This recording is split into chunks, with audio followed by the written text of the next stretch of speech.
What's up mga chiko? For today's video, magsisisig tayo at saka barbecue mamaya. Kaya nga, tara! Hugasan muna natin yung maskara.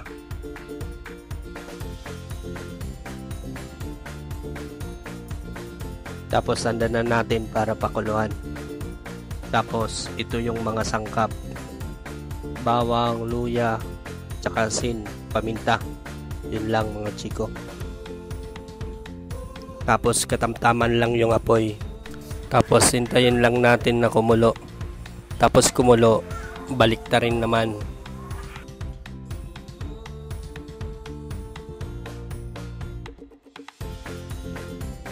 Ito mga chiko yung sisig ala Ann's Kitchen.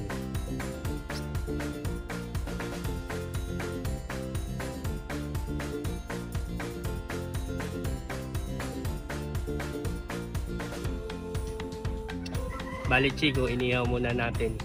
Tapos natin pakuluan yung maskara.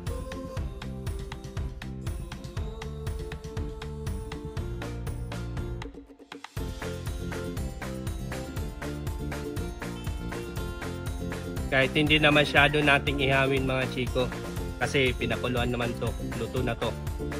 Makuha lang yung aromatic scent. Pagkatapos natin ihawin, hindi na natin hihiwain mga chiko. Ipapagiling na lang natin. Pero syempre, doon natin ipapagiling sa suki natin kung saan tayo kumuha ng maskara. Kina Bina Aguilar, stall number 19.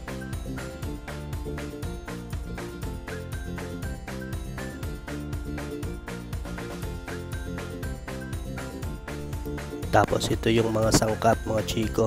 Minadjik na lang natin. Sibuyas na puti, tapos sibuyas na pula, siling haba, at saka lemon. Hindi ko na nakunan yung step by step mga chiko, kasi nagising si baby. Balay gumamit si Mrs. ng butter, kahit anong butter. Yun yung una niyang inilagay sa kawali. Pagkatapos yung karne, yung giniling. Bali hindi niya na ginisa yung sibuyas kasi mawawala yung lasa at saka yung amoy. Bali pagkatapos inilagay yung karne, sinunod niya yung mga sangkap. Tapos konting asin na lang, paminta, tapos binigyan ng lemon. Tapos linagyan ng konting Knorr seasoning. Tapos all goods na yan mga chiko. Tapos linagyan ng konting mayonnaise.